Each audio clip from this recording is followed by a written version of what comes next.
Hello students, welcome to video lecture series of subject Mathematical Foundation of Computer Science for BTech, CSE or BC or MCA students, provided by St. Andrews Institute of Technology Management, affiliated to Maharishi Dayanand University, Rohtak, Haryana, and approved by Government of India, AICTE.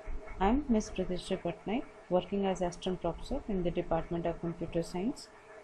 In today's lecture, we are going to discuss about algorithm analysis, growth function, fast computation techniques, and one briefing about the linear search algorithm as per the curriculum syllabus. When I say that asymptote notation, it is one of the important topic.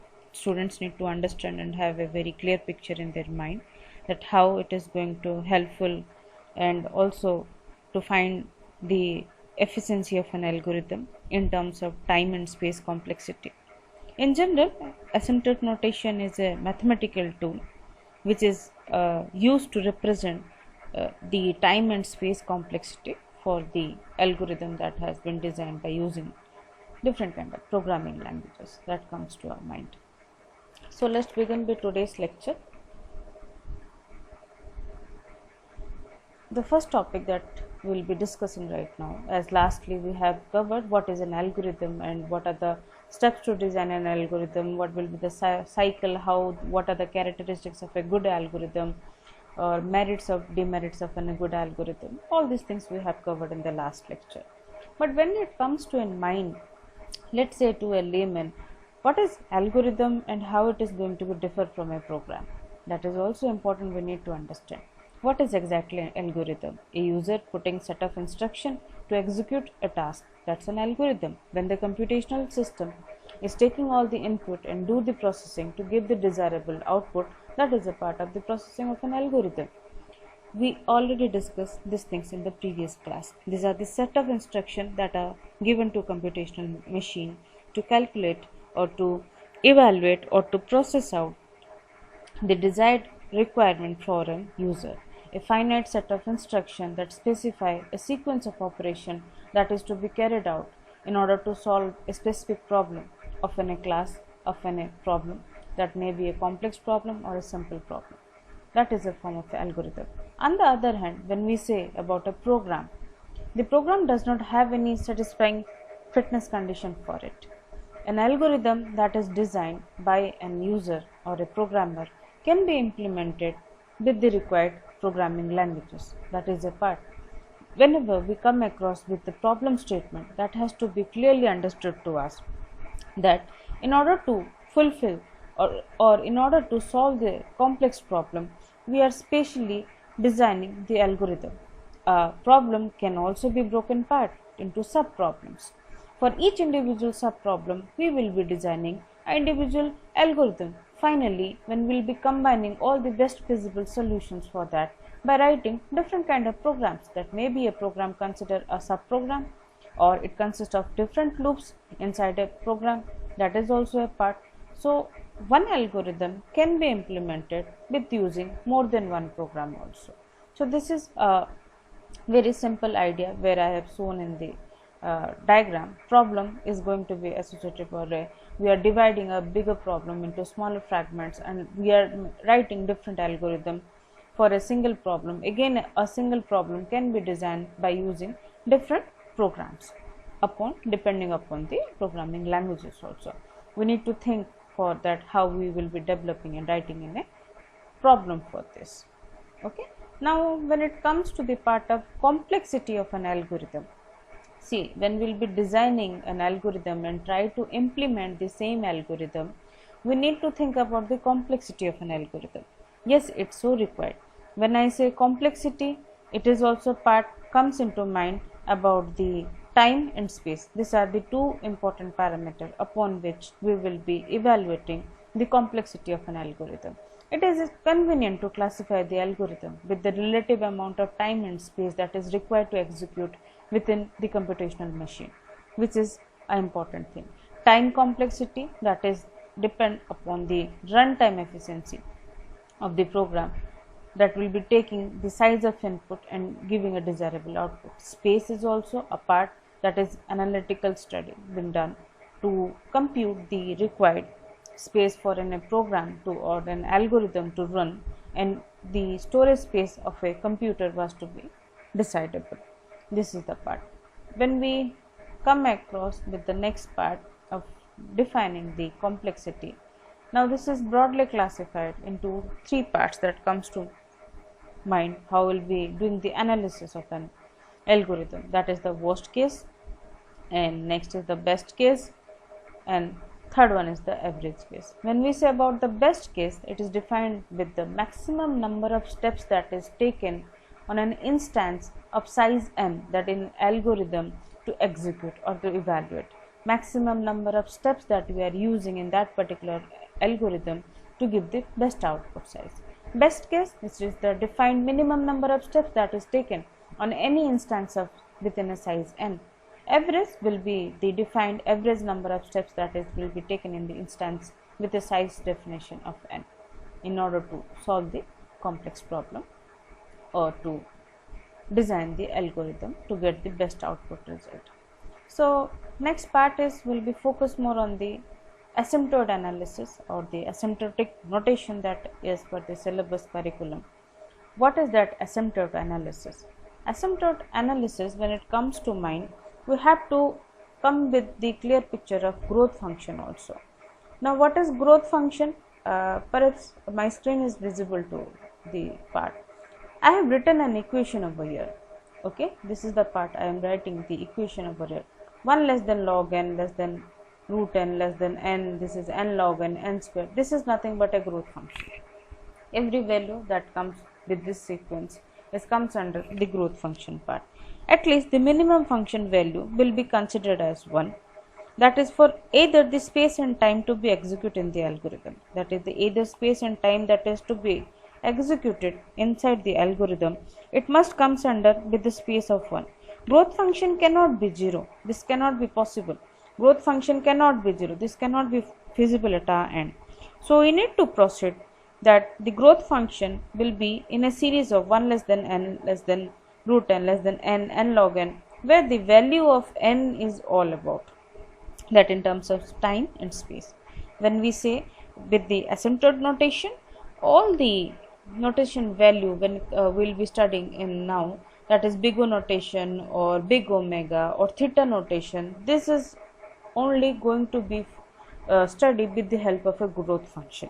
That how it is going to helpful in the part of your analytical study or the doing the asymptote notation or the finding the complexity of an algorithm part. Okay, let's back to our slide.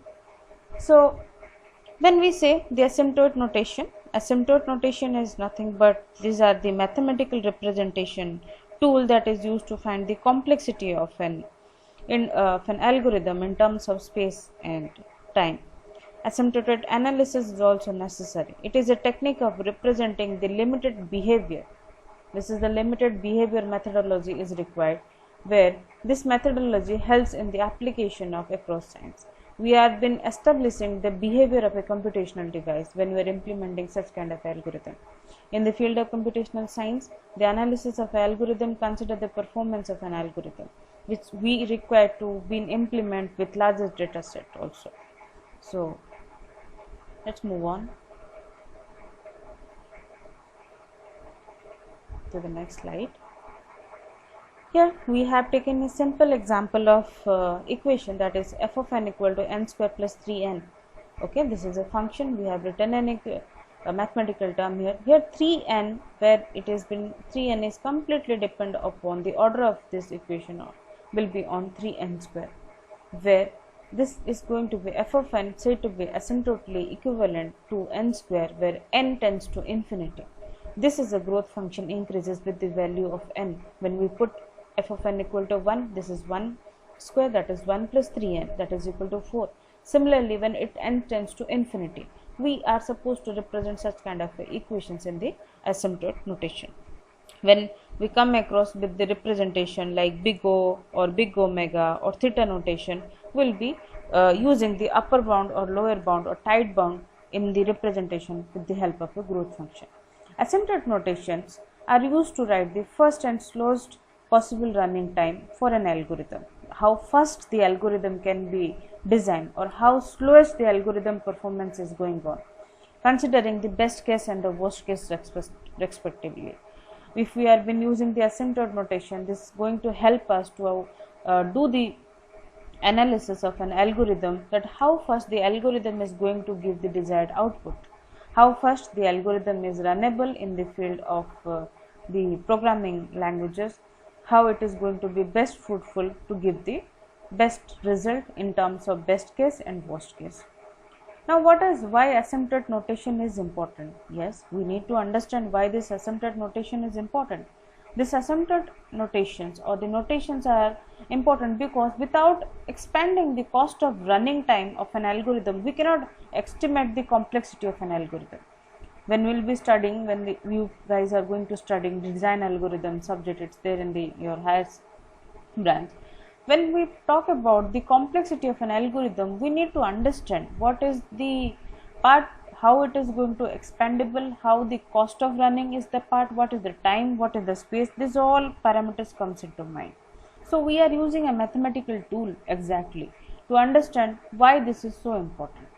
This is going to simplify the characteristics of an algorithm efficiency. This is also helps to do the comparison of various algorithms.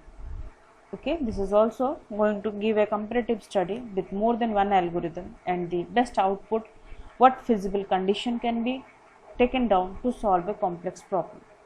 Let's begin.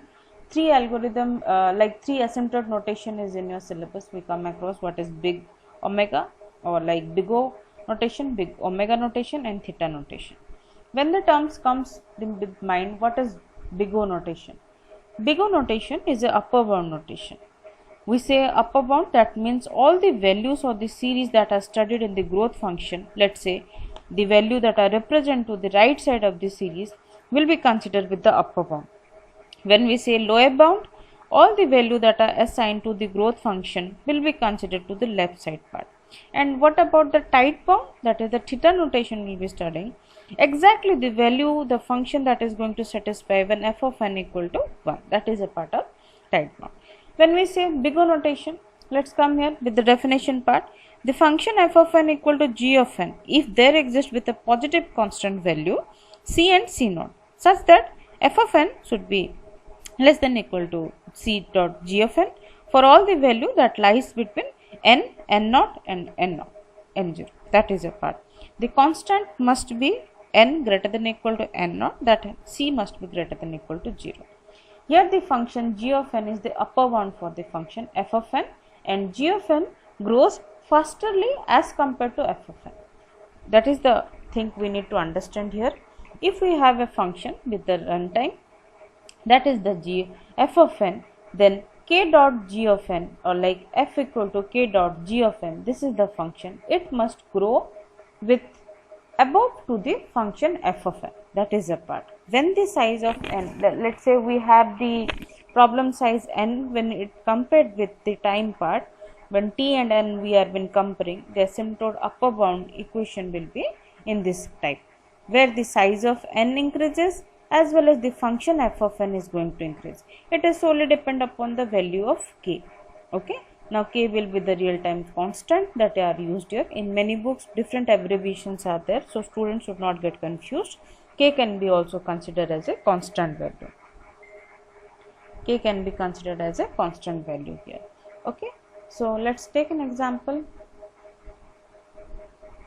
So for suppose we are considering an equation written here 3n plus 2 equal to big omega n, as 3n plus 2 is less than equal to 4n for all the value of n greater than equal to 2.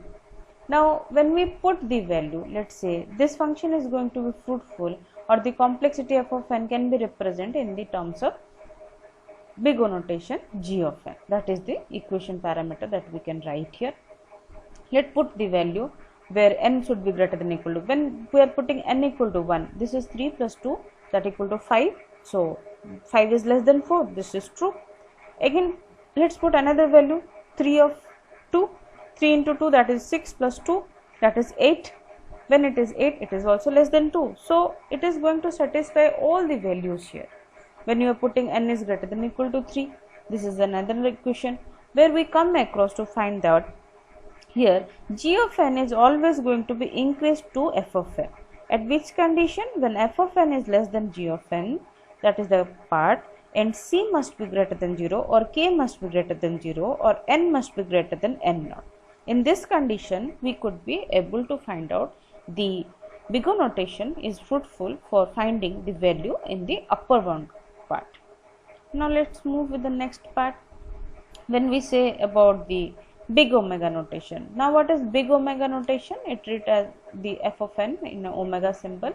If and only if there exists with a positive constant of c and n naught, such that f of n, the f of n should be greater than c g of n or c multiplied with g of n. This is the k we have been representing here. In many books it is also been represented with the value of c. Okay, f of n greater than c dot g of n for all the value of n, and n must be greater than or equal to n naught. This is the value of n naught and this is the value of n. This function is going to be represented with the function of lower bound value. Okay, we need to understand big omega will be a lower bound, asymptotic lower bound representation. In the growth function, all the values that has to be represented with n must be lies in the left side to the value of n. That is as shown in the figure part. We let have a look. All the values that are represented to the left side to the value of n, all the values that are represented to the left side of the value will be considered to the lower bound. All the values that are represented to the right side up to the value of n will be considered to the upper bound, and the value that are going to be feasible at exactly at the function f of n when it is represented to n, this will be considered as a theta or the tight bound. Okay, let's move to our slide back. This is the graphical representation. Okay, so here I have given an example, that is f of n equal to 8n square plus 2n minus 3 greater than or equal to 8n square minus 3. This can be written in this way also, 7n square plus n square minus 3 that is less than or equal to 7 of this is only we are spreading this quadratic equation, nothing else. Okay, now putting all the values to the part, this part, we will come across with that. In this case, c or k g of n function will always be exist to the lower bound to the function f of n. In this condition, we will consider this as a lower bound equation. Let's move to the last part, that is the theta notation. Theta notation will be the tight bound equation. Here two constant values are using, like in book it has been mentioned as c1 and c2. Here in the diagram I am mentioning as k1 and k2. Student need not require to get confused. When f of n equal to theta g of n, it will be written in such a way, if and only if there exists a positive constant, let's say k1 and k2 and k0, such that the function is going to be in tight bound k1 multiplied with g of n less than or equal to f of n less than or equal to k2 g of n for all the value of n, and n must be greater than n naught. This is the value of n naught. Okay.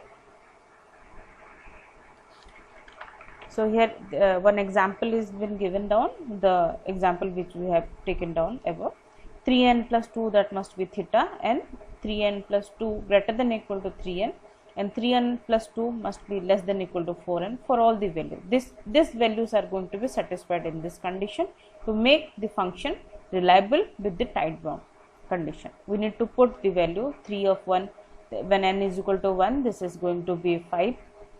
Okay, and when we are putting the n equal to 4, this will be multiplied with 4 and will be greater than 3n, this is also satisfied.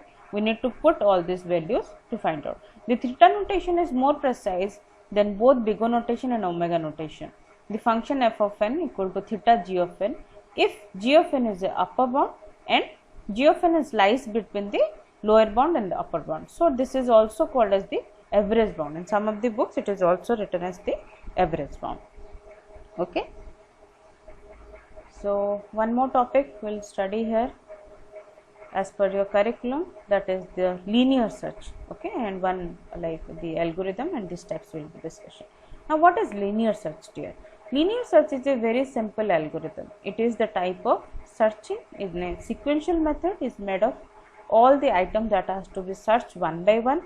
Every item is checked, and if it is matched with the particular item, then it will be written. Otherwise, the searching process continue till the data has to be collected. Okay, linear search is the simple way of representing and writing an algorithm using an array. These are the steps that I have written, and the pseudocode also will mention here where how to find out the array. We need to understand linear search is a type of sequential search algorithm. What is a sequential search algorithm? We will be searching the algorithm or searching the item one by one. Let's say we have a series of rooms that are assigned in our school or colleges. Room number 201, 203, 204, 205. So we come across the series of numbers. If we are finding a student, okay, belonging to any particular class, then we move to room number 201. If we able to find out, let's say Hari is in class sitting in that room, and if we could find out in 201, if it is not been available in that room, will we proceed to room number 202. So this is a sequential representation. We'll be finding each and every individual data one by one, every individual item one by one, until unless the match is not been fruitful. So here we have been taking an array and also the value where we will be finding out the algorithm, or we are finding a desired thing. Let's say set I is equal to 1. If I is less than n, then we have to go to step number 7, print element is not found. Okay, we need to define or initialize the value of I and the size of the array to which we will be finding in the algorithm. Okay, if I is less than equal to n, then go to step, we will be finding, because that value will not be available inside the array. If array of I equal to x, then go to step number 6, element is found at that index value, and then exit from the algorithm. Next part is that we will be putting an increment, set I is equal to I plus 1, one after another. This is going to helpful to find the algorithm. This is the very simplest way, very simple algorithm, that is the linear search. Initially we will be declaring the value of I, then we will be finding out how the location will be defined in part of array. If the value is available inside the array upon the size, we are going to find the element, or else we are going to terminate this algorithm. Next thing is that we will be proceeding to find if a of I with that location, the first element only the value that we have been searching, if it is found, then we will be stop searching. If it is not there, we will be increasing the value of I is equal to I plus 1, then go to step number 2, and then step number 3. It will be continued until unless the item is not yet found. Okay, so this is the pseudocode that I have given, and this is one of the example. Let's say we are finding the value 20. This is an array considering of number of elements, that is 8 elements found in the array. So when we are searching for the value 20, we will be starting from here. We will be moving to 10. We compare the value 10 is not equal to 20, so we will be move ahead. Then 50, it is also compared, the item is not found. Again move ahead, I is equal to I plus 1. Again move to I is equal to I plus 1. Till we will be continuing, we come across the element is found inside the array. Okay, so I suggest students, you can write this algorithm by using C programming also. So go through with these steps properly, and with the above topics that we have discussed. In the part of Big O notation, you have to study the first computational technique. You come across with the growth function, and how this growth function is helpful to justify with your time and space complexity also. And you need to understand the upper bound, lower bound. So in terms of long question pattern, you have to study the Big O notation, which is mostly asked in your examination. And about the linear search, you need to define the statement for the linear search, then go ahead to write the algorithm. You have to write the pseudocode for that, and one sample example of implementing this algorithm. So thank you for today's lecture.